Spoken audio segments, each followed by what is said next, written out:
हाँ जी, प्यारे मित्रों नमस्कार, जय हिंद। Welcome to our family Udaan master academy. आज की इस वीडियो में हम डिस्कस करने वाले हैं बेहतरीन कंटेंट पंचायती राज व्यवस्था को लेकर।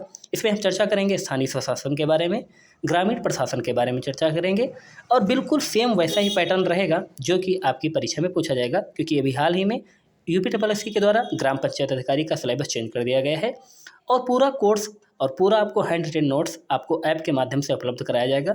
लिंक आपको डिस्क्रिप्शन में मिल जाएगी, वहाँ से आप हमारा ऐप डाउनलोड कर लेना और वहाँ से आपको बेहतरीन कंटेंट मिल जाएगा। परीक्षा से 1 महीना पहले आपको पूरा कोर्स आपको उपलब्ध करा दिया जाएगा। तो आइए दोस्तों शुरू करेंगे, ठीक है। ये एक डेमो क्लास है, तो आइए बिना समय गंवाए शुरू करते हैं। सबसे पहले थोड़ा जान लेते हैं ग्रामीण प्रशासन के बारे में। आप सभी जानते हैं कि ग्रामीण प्रशासन तो हमारे यहाँ वैदिक काल से भी उसके साक्ष्य मिलते हैं और हम चर्चा करेंगे। हम वैदिक काल की भी चर्चा करेंगे और आपको कंटेंट में मिलता रहेगा। साथ में हम मुगल काल में भी चर्चा करेंगे और ब्रिटिश इंडिया से पूर्व में जैसा भी हमारा ग्रामीण प्रशासन था सबके बारे में चर्चा करेंगे। तो इसमें हम पूरा आपको डिस्कस नहीं कर पाएंगे, लेकिन जितना भी आपको थोड़ा एक कहते हैं ना कि एक मोटा-मोटा आपको जानकारी तो हो जाए कि कैसे आपको पढ़ना है, कहाँ से पढ़ना है। थोड़ा समय लगेगा हमें भी कंटेंट इकट्ठा करने में। हम चाहते हैं कि हम आपको ऐसा कंटेंट दें जो कि वाक़ई में आपकी परीक्षा में सेम वैसा ही पूछा जाए। तो आइए इसमें थोड़ा देख लेते हैं, ठीक है। आप ये जानते हैं कि देखिए, भारत में जो ग्राम तथा ग्रामीण प्रशासन की जो प्राचीन इकाइयाँ जो रही है, ये एक प्राचीन परंपरा रही है, जो कि प्रशासन की प्रारंभिक क्षेत्रीय इकाइयों का निर्धारण करती है। भारत के ग्रामीण प्रशासन के विकास को हम 2 भागों में बाँट करके देख सकते हैं, कौन-कौन से। एक तो हम स्वतंत्रता पूर्व के ग्रामीण प्रशासन में चर्चा करेंगे, जो कि आपका रहेगा वैदिक काल रहेगा, ठीक है। पूर्व वैदिक काल, मध्य वैदिक और उत्तर वैदिक काल में भी चर्चा करेंगे। साथ में हम मुगल काल में भी चर्चा करेंगे, मौर्य काल में कैसा क्या था वो भी चर्चा करेंगे। सब कुछ आपको कंटेंट हम उपलब्ध कराएँगे। तो जो कुछ आपको ना मिलेगा तो आपको नेक्स्ट वीडियो में मिल जाएगा, सब कुछ हम आपको देंगे। और स्वतंत्रता पश्चात में कैसे क्या रहा, कैसे क्या हमारे यहाँ जो ग्रामीण प्रशासन की नींव पड़ी थी, ये सब के बारे में हम चर्चा करेंगे। तो आइए थोड़ा और आगे देखते हैं। देखिएगा, जैसा कि मैंने अभी अभी आपको बताया कि स्वतंत्रता पूर्व का जो ग्रामीण प्रशासन में है वो वैदिक काल से लेकर ब्रिटिश काल तक का, जो कि 15 अगस्त 1947 के पूर्व तक का हुआ ग्रामीण विकास को देखा जा सकता है। और इस समय अवधि में प्राचीन काल एवं मध्यकाल एवं ब्रिटिश काल में किए गए ग्रामीण प्रशासन के विकास कार्य को देखा जाता है, जो निम्न प्रकार है। तो आइए सबसे पहले हम प्राचीन काल में ग्रामीण प्रशासन देख लेते हैं। प्राचीन काल में ग्रामीण प्रशासन देखिएगा, यहीं से क्वेश्चन बनना आपके स्टार्ट हो जाएंगे। देखिएगा, जैसा कि पहला ही क्वेश्चन आपका है, थोड़ा इसका मैं कलर चेंज कर लेता हूँ। अब देखिएगा, पहली लाइन में है कि ग्राम शब्द का हमें सर्वप्रथम उल्लेख कहाँ पर मिला। तो ग्राम शब्द का सर्वप्रथम उल्लेख हमें मिलता है वैदिक साहित्य में। एक क्वेश्चन तो आपका यहीं से तैयार हो जाएगा, जिसमें गाँवों की समृद्धि के लिए प्रार्थना की गई। यानी कि गाँव की समृद्धि के लिए सबसे पहले जो प्रार्थना की गई वो वैदिक साहित्य में की गई। वैदिक काल में जो ग्रामीण प्रशासन का प्रमुख एक अधिकारी होता था, उसका नाम था ग्रामणी, ठीक है। मोस्ट इंपॉर्टेंट चीज़ है, इसको ध्यान रखिएगा। जो प्रमुख रत्नियों में से एक था, प्रमुख रत्न होते थे, जिसमें से ग्रामणी जो था वो सबसे इम्पोर्टेंट होता रहता था। तो ग्रामणी को आपको ध्यान रखना है। ग्रामणी का जो मुख्य कार्य क्या था, वो गांव को चोर, डाकुओं एवं राज्य के भ्रष्ट कर्मचारियों से पितृवत रक्षा करना। यानी कि पिता जैसे अपने बच्चे की रक्षा करता है, वैसा ही ग्रामणी का मुख्य कार्य था कि गांव को चोर, डाकुओं एवं राज्य के भ्रष्ट कर्मचारियों से पितृवत रक्षा करना। इसके अलावा उसे ग्राम सभा की बैठकों को बुलाने तथा गांव के लोगों पर अर्थदंड लगाने का भी अधिकार प्राप्त था। यहाँ से भी आपके क्वेश्चन बनेंगे, ठीक है। इसके अलावा एक और चीज़ है, मोटा-मोटा आप देख सकते हैं कि इस समय प्रत्येक ग्राम सभा अपना स्वयं का विधान बना सकती थी, यानी कि अपना स्वयं का कानून बना सकती थी तथा उसमें संशोधन भी कर सकती थी। इसके बाद में क्या होता है, देखिएगा, मैंने आपको बताया है कि आपका हम पूरा पढ़ेंगे, वैदिक काल का अलग से पढ़ेंगे, ठीक है, मुगल काल का अलग से पढ़ेंगे और ब्रिटिश काल का भी अलग से पढ़ेंगे। यहाँ पर हम एक मोटा-मोटा तौर पर आपको एक आंकड़ा दे रहे हैं कि कहाँ-कहाँ से आपको पढ़ना है पूरा ग्रामीण प्रशासन, ठीक है। मध्यकाल में क्या था, मध्यकाल में कुछ विद्वानों का मानना है कि मध्यकालीन भारत में नगरों पर अधिक ध्यान दिया गया था, जिससे पंचायतों की शक्तियां कमजोर हो गई। मुगल काल में जमींदार एवं जागीरदारी का प्रथा का विकास बड़े स्तर पर हुआ, जिससे ग्राम पंचायतों का पतन हो गया। अब मोस्ट इंपॉर्टेंट चीज जो ध्यान रखने के लिए आपके लिए है कि मुगल काल में किसका सबसे ज़्यादा विकास हुआ था, तो जमींदार और जागीरदारी प्रथा का सबसे ज़्यादा विकास हुआ था। इसके अलावा आप शिवाजी के काल में भी आप देखते हैं कि शिवाजी के काल में ग्रामीण प्रशासन में काफ़ी सुधार हुआ था। अष्टप्रधान व्यवस्था जो प्रशासन व्यवस्था थी, ये प्रशासनिक विकास का एक प्रमुख उदाहरण है। आप सभी जानते हैं कि अष्टप्रधान शिवाजी के काल में थे, ठीक है। अब ब्रिटिश काल में जो ग्रामीण प्रशासन था, यह पंचायती राज व्यवस्था कैसे थी, इसके बारे में भी थोड़ा चर्चा कर लेते हैं। देखिएगा, भारत में ब्रिटिश ईस्ट इंडिया कंपनी की शासन की स्थापना के साथ ही प्राचीन ग्रामीण स्वायत्तता का लगभग समापन हो गया। भारत की लोकप्रिय संस्थाओं की समस्त शक्तियाँ गवर्नर जनरल और ब्रिटिश संसद के हाथों में केंद्रित हो गई थीं।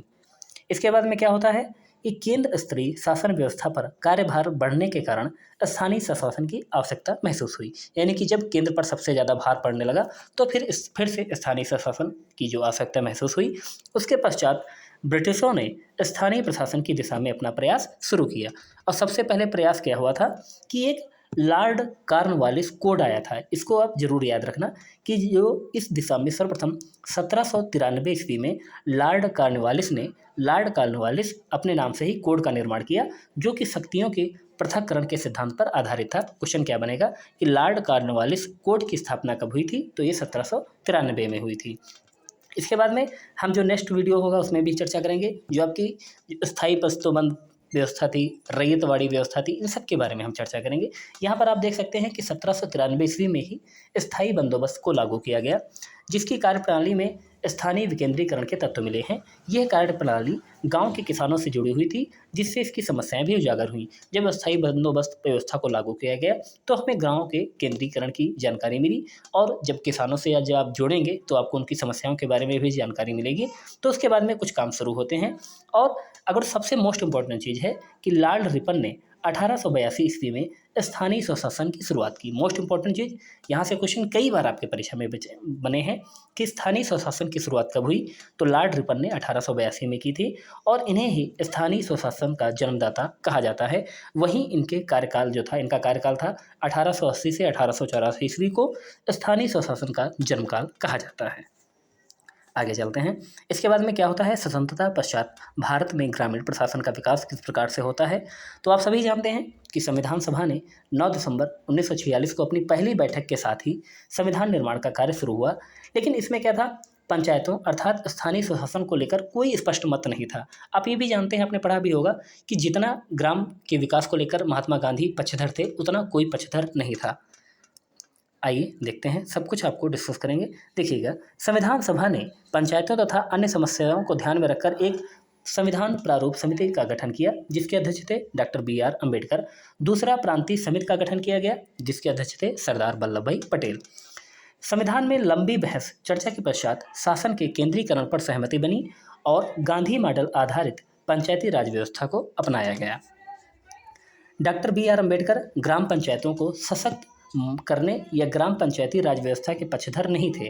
उनका मानना था कि गांव में शिक्षा का अभाव है और वहां स्थानीयता, जातिवाद और संकीर्णता विद्यमान होती है। यहाँ पर आप पॉइंट ऑफ नोट कर सकते हैं कि संविधान सभा के अंतर्गत कौन ग्राम पंचायतों को सशक्त करने के पक्षधर नहीं थे, तो वो थे मोस्ट इंपॉर्टेंट BR अम्बेडकर, क्योंकि उनका मानना था कि गांव में शिक्षा का अभाव है, इसलिए वहां पर केंद्रीकरण की अनुमति ना दी जाए। इसीलिए आप देखते हैं कि बाद में आते आते 1993 में आपकी जो थी ग्राम पंचायतों का जो उस पर फाइनल मोहर लग पाती है। अगर वो गांधी जी अगर जिंदा रहते तो शायद कुछ और ही आपके सामने सूरत होती, लेकिन उनकी मृत्यु के बाद में फिर इस पर ज़्यादा ध्यान भी नहीं दिया गया था। लेकिन उसकी चर्चा हम नेक्स्ट टॉपिक में करेंगे। हम सिर्फ वही चीज़ उठाएंगे जो कि आपकी परीक्षा के लिए मोस्ट इम्पॉर्टेंट है। संविधान सभा में पंचायती राज पर सहमति होने के बाद, जैसे मान लें कि एक थोड़ा सा ऐसा ही हिंट दिया गया कि सहमत होने के बाद संविधान में इसे उचित स्थान दिया गया, और उचित स्थान क्या दिया गया कि इसे नीति निर्देशक तत्वों के अंतर्गत अनुच्छेद 40 में पंचायतों के गठन संबंधी प्रावधान किए गए। यानी कि आप जानते हैं कि जो राज्य के नीति निर्देशक तत्व होते हैं, ये जो होता है आपके जो कोर्ट होता है, इसमें ये वाद योग्य नहीं होते हैं, न्यायालय में ये वाद योग्य नहीं होते हैं, इसीलिए इनको संविधान के नीति निर्देशक तत्वों में रखा गया। और पंचायतों का गठन से संबंधित अनुच्छेद आपको याद रखना है। कौन सा अनुच्छेद है? अनुच्छेद 40। आगे चलते हैं। संविधान में जो स्थानीय सरकार का जो विषय है, ये राज्य सूची में शामिल है, इसको भी थोड़ा आप याद रखना। अनुच्छेद 40 के अंतर्गत सभी राज्यों की विधानसभाओं को ये अधिकार दिया गया है कि वे स्थानीय स्वशासन की व्यवस्थाओं के लिए कानून बनाएं, और ये दिया गया है आपके अनुच्छेद 246(3) में। देश में पहली बार पंचायती राज व्यवस्था की शुरुआत वर्ष 1959 में हो पाई थी। इसकी शुरुआत तत्कालीन प्रधानमंत्री पंडित जवाहरलाल नेहरू ने राजस्थान के नागौर जिले से की थी। मोस्ट इंपॉर्टेंट चीज़ इसको जरूर याद रखना कि संविधान जो हमारे देश में पहली बार पंचायती राज व्यवस्थाओं की शुरुआत कब हुई थी, तो 1959 में हुई थी। किसने की थी? तो तत्कालीन जो प्रधानमंत्री थे पंडित जवाहरलाल नेहरू ने की थी। कहाँ से की थी? तो राजस्थान के नागौर जिले से की थी। आगे चलते हैं। और आप ये भी जानते हैं, वर्तमान में जो देश के लगभग सभी राज्यों में बलवंत राय मेहता की सिफारिशों के तहत 3 स्तरीय पंचायती राज व्यवस्था लागू है। हम आपको पूरी समितियों की चर्चा करेंगे कि इसमें 2 स्तरीय की बात की गई, किसमें 4 स्तरीय की बात की गई, किसमें संविधान में इनको जो था कोर्ट में इनको पूरा से जो फाइनल मोहर लगाई गई, सब कुछ चर्चा करेंगे। तो हम वो आपको सब कुछ कंटेंट आपको उपलब्ध करा देंगे, बस धीरे-धीरे। आप हमें थोड़ा समय दीजिएगा, हम आपको धीरे-धीरे 1 ही 2 दिन में पूरा कंटेंट आपको देते रहेंगे। आगे चलते हैं। अच्छा, ये स्थानीय स्वशासन क्या होता है? तो स्थानीय स्वशासन ये होता है मित्रों, लोकल सेल्फ गवर्नमेंट का तात्पर्य ये है स्थानीय लोगों की भागीदारी द्वारा सुचारू रूप से स्थानीय शासन की व्यवस्था करना। स्थानीय स्वशासन का अर्थ क्या होता है? इसका अर्थ ही यही होता है कि जो स्थानीय लोग होते हैं, कि यहाँ पे जो लोग रहने वाले हैं उन्हीं के द्वारा स्थानीय शासन करना। स्थानीय निकाय क्या होता है? Local bodies. ये स्थानीय स्वशासन की संस्थाएं हैं जो किसी क्षेत्र या गांव, कस्बों या शहरों जैसे छोटे समुदाय के प्रशासन को देखती हैं। उन्हें हम क्या कहते हैं? स्थानीय निकाय। एक और चीज़ है कि भारत में स्थानीय निकायों को मोटे तौर पर 2 श्रेणियों में वर्गीकृत किया गया है। वो कौन कौन सी 2 श्रेणियां हैं? तो एक तो है आपकी ग्रामीण क्षेत्रों में स्थानीय नियोजन, ठीक है, या विकास और प्रशासन के लिए गठित स्थानीय निकायों को ग्रामीण स्थानीय निकाय यानी कि पंचायत कहा जाता है, ठीक है। एक आपकी ये हो गई। दूसरी है, जबकि ऐसे स्थानीय निकाय जिन्हें शहरी क्षेत्रों में स्थानीय नियोजन, विकास और प्रशासन के लिए गठित किया जाता है, उनको शहरी स्थानीय निकाय यानी कि नगर पालिका कहा जाता है। यानी कि गांव में क्या कहा जाता है? पंचायत कहा जाता है। और नगरों में क्या कहा जाता है? नगर पालिका कहा जाता है। गांव में क्या कहते हैं? पंचायत कहते हैं, यानी कि ग्रामीण स्थानीय निकाय। और जो शहर का होता है, नगर का होता है, उसे हम शहरी स्थानीय निकाय यानी कि नगर पालिका कहते हैं। इसके अलावा जो स्थानीय शासन है, ये भारत के संविधान की 7वीं अनुसूची की सूची 2 में आइटम 5 के रूप में एक राज्य का विषय है, जो कि मैंने आपको बता दिया है। भारतीय संविधान का अनुच्छेद 243 जी स्थानीय निकायों को सत्ता के विचलन के लिए मूल सिद्धांत को बताता है। आर्थिक शक्ति बनने की दिशा में राष्ट्र की यात्रा में स्थानीय निकाय नागरिकों को बुनियादी ढांचा उपलब्ध कराने में महत्वपूर्ण भूमिका निभाते हैं। इसके अलावा मैंने आपको पहले ही बता दिया है स्थानीय स्वशासन के जनक कौन थे। तो भारत में स्थानीय स्वशासन का जनक जो थे वो लॉर्ड रिपन माने जाते हैं, जिनका कार्यकाल था 1880 से 1884। इन्होंने वर्ष 1882 में एक प्रस्ताव पारित करके स्थानीय शासन के निम्न प्रावधान किए थे। वो कौन कौन से प्रावधान थे, इनको भी देख लेते हैं। देखिएगा, स्थानीय बोर्ड को कार्य करने तथा आय के साधन दे दिए गए। जिला बोर्डों का गठन कर दिया गया था। सरकारी हस्तक्षेप की अनुमति कार्यों की समीक्षा करने तक ही सीमित कर दी गई थी। मोस्ट इंपॉर्टेंट चीज़ कि जिला बोर्डों का गठन कब कर दिया गया था? तो 1882 ईस्वी में ही कर दिया गया था। बाद में भारत शासन अधिनियम 1919 के द्वारा स्थानीय स्वशासन को एक हस्तांतरित विषय ट्रांसफर्ड सब्जेक्ट में परिवर्तित कर दिया गया। आगे चलते हैं। और इन संस्थाओं को अपने विकास कार्य करने की अनुमति दी गई तथा भारत शासन अधिनियम 1935 के द्वारा उन संस्थाओं को और सुदृढ़ बनाने का प्रयास किया गया। अब देख लेते हैं भारत में स्थानीय स्वशासन की पृष्ठभूमि क्या है। तो मैंने आपको वीडियो की शुरुआत में ही बता दिया था कि जो गांधी जी थे वो स्वराज के पक्षधर थे, अतः संविधान ने राज्य के नीति निर्देशक तत्व direct principle of state policy के तहत अनुच्छेद 40 में ग्राम पंचायतों का प्रावधान करके राज्यों को इनका गठन करने की शक्ति प्रदान कर दी। संविधान के प्रथम प्रारूप में पंचायती राज व्यवस्था का कोई भी उल्लेख नहीं था, परंतु गांधी जी के दबाव के परिणाम स्वरूप इसे संविधान के अनुच्छेद 40 में शामिल कर दिया गया था। औपचारिक रूप से स्वतंत्रता प्राप्ति के बाद पंचायती राज व्यवस्था के लिए प्रयास जो थे प्रारंभ हुए थे। स्वतंत्रता प्राप्ति के पश्चात उसके लिए केंद्र में पंचायती राज एवं सामुदायिक विकास मंत्रालय का गठन किया गया था। और एक मोस्ट इम्पॉर्टेंट चीज़ है कि जब सर्वप्रथम पंचायती राज एवं सामुदायिक विकास जो मंत्रालय का गठन किया गया था, तो इस विभाग का मंत्री किसे बनाया गया? तो इस विभाग का मंत्री बनाया गया था सुरेंद्र कुमार डे को। इसको जरूर आपको याद रखना है कि सुरेंद्र कुमार डे को इस विभाग का मंत्री बनाया गया, जिसके तहत पहली बार 2 अक्टूबर 1952 को सामुदायिक विकास कार्यक्रम यानी कि कम्युनिटी डेवलपमेंट प्रोग्राम शुरू किए गए। वो भी जनता की सहभागिता के उद्देश्य को लेकर प्रारंभ किया गया, लेकिन यह अपने उद्देश्यों को प्राप्त करने में सफल रहा था। अच्छा, एक चीज़ मैं और आपको बता दूं, जैसे मान लें फुल फॉर्म भी कभी कभी पूछ लिया जाता है कि CDP का फुल फॉर्म क्या होगा, तो आप वहाँ पर ये मत लगा देना कि चाइल्ड डेवलपमेंट है ना प्रोग्राम। यहाँ पर जो CDP का फुल फॉर्म होगा वो होगा कम्युनिटी डेवलपमेंट प्रोग्राम, ठीक है। इसको आप याद रखना। इसकी शुरुआत कब हुई? 2 अक्टूबर 1952 को सामुदायिक विकास कार्यक्रम, ठीक है, इसकी शुरुआत हुई थी। लेकिन ये जो था अपने प्रयासों को पाने में असफल रहा था। लेकिन हाँ, इसके 1 वर्ष बाद में एक और चीज़ आई थी, वो आई थी राष्ट्रीय प्रसार सेवा कार्यक्रम। इसे भी प्रारंभ किया गया था 2 अक्टूबर 1953 को, लेकिन ये अपने प्रयास में ये भी नहीं सफल हो पाया था। तो आपको क्या याद रखना है? एक आपको याद रखना है सामुदायिक विकास कार्यक्रम, जिसका जिसका गठन हुआ, शुरुआत हुई 2 अक्टूबर 1952 को। दूसरा राष्ट्रीय प्रसार सेवा कार्यक्रम, इसकी शुरुआत हुई 2 अक्टूबर 1953 को। ठीक है। और बाद में तो आप जानते हैं कि 1959 में राजस्थान के नागौर जिले से जो थी पंचायती राज व्यवस्था की शुरुआत होती है। अच्छा, स्थानीय जो सुशासन होता है उसकी विशेषताएं क्या होती हैं कि इसमें जो जनता है वो अपनी जो समस्याओं को स्वयं हल कर सकती है। कार्यों के बंटवारे से केंद्र व राज्य स्तर की सरकारों का बोझ कभी कम होगा। राजनीतिक चेतना का विकास होता है।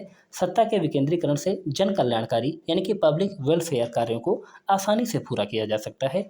देश की लोकतांत्रिक व्यवस्था को मजबूती मिलती है और जन भागीदारी बढ़ने से ग्रामीण स्तर पर समन्वयता भी बढ़ती है। पंचायती राज संस्थान क्या होते हैं? तो पंचायती राज संस्थान जो होता है, ये भारत में पंचायती राज संस्थान ग्रामीण स्थानीय स्वशासन की एक प्रणाली है। जमीनी स्तर पर लोकतंत्र की स्थापना करने के लिए 73वें संविधान संशोधन अधिनियम 1992 के तहत, यानी कि ये जो अधिनियम आया था वो 1992 में आया था, लेकिन ये लागू कब हुआ था? तो ये लागू हुआ था मित्रों 24 अप्रैल, इसको भी आप याद रखना, 24 अप्रैल 1993 को ये लागू हुआ था। इसीलिए हम प्रतिवर्ष 24 अप्रैल को पंचायत दिवस मनाते हैं। ठीक है। तो 73वें संविधान जो था जमीनी स्तर पर लोकतंत्र की स्थापना करने के लिए 73वें संविधान संशोधन अधिनियम 1992 के माध्यम से पंचायती राज संस्थान को संवैधानिक स्थिति प्रदान की गई और उन्हें देश में ग्रामीण विकास का कार्य सौंप दिया गया। इस जो अधिनियम का उद्देश्य था वो था पंचायती राज की 3 स्तरीय व्यवस्था प्रदान करना, जिसमें शामिल है पहला ग्राम स्तरीय पंचायत, दूसरा है प्रखंड यानी कि ब्लॉक स्तरीय पंचायत, तीसरा है जिला स्तरीय पंचायत। मोस्ट इंपॉर्टेंट चीज़, इसको आप याद रखना, क्वेश्चन यहाँ से भी पूछा जा सकता है। पंचायती राज की 3 स्तरीय व्यवस्था में से कौन सी नहीं है? ये 3 तो आपको दी हुई होंगी आपके विकल्प में, एक आपके नहीं दी गई होगी, तो तीनों आपको याद रखना है। एक आपको ग्राम स्तरीय पंचायत, दूसरा है प्रखंड यानी कि ब्लॉक स्तरीय पंचायत, तीसरा है जिला स्तरीय पंचायत। थोड़ा ये जो सिलेबस है ना, इसको आपको पढ़ने में थोड़ा आपको है ना थोड़ा बोरिंग लग रहा होगा, लेकिन ऐसा नहीं है। आप जब इसको 2-3 बार पढ़ लेंगे, मैं आपको जब नोट्स दे दूंगा आपको आपको PDF नोट्स के माध्यम से आपको ऐप में, वहाँ से आप इसको बार बार पढ़ते रहना, तो यही चीज़ें आपके लिए आसान हो जाएंगी। वर्तमान में हालांकि इसमें कुछ संशोधन हुआ है, वो मैं आपको अपडेट कर दूंगा। वर्तमान में हमारे देश में 2.51 लाख पंचायतें हैं, जिनमें 2.3 लाख ग्राम पंचायतें हैं, 6,904 ब्लॉक पंचायतें हैं और 589 जिला पंचायतें शामिल हैं। इनका जो करंट डाटा होगा वो मैं आपको प्रोवाइड करा दूंगा टेस्ट सीरीज के माध्यम से भी, तो वहाँ से भी आपको पता चल जाएगा। बाकी आज का ये वीडियो यहीं पर समाप्त करते हैं। नेक्स्ट वीडियो में भी हम आपको कुछ टॉपिक इंपॉर्टेंट जो होगा वो आपको डिस्कस करेंगे। बाकी नोट्स पाने के लिए आप हमारा ऐप जो है वो डाउनलोड कर लेना। ठीक है, वहाँ से आपको पूरी तैयारी करवाई जाएगी, उमा नाम से मिल जाएगा, यानी कि UMA उड़ान मास्टर एकेडमी के नाम से। लिंक आपको डिस्क्रिप्शन में मिल जाएगी, तो वहाँ से आपको बेहतरीन तैयारी मिल जाएगी। और मैं आपसे दावा करता हूँ कि आपका कोई भी क्वेश्चन यहाँ से बाहर नहीं जाएगा। तो अगर वीडियो पसंद आया हो तो ज़रूर दोस्तों में शेयर कीजिएगा, लाइक कीजिएगा। ठीक है, और कोई आपको डाउट हो तो कमेंट करिएगा। धन्यवाद मित्रों, जय हिंद, नमस्कार।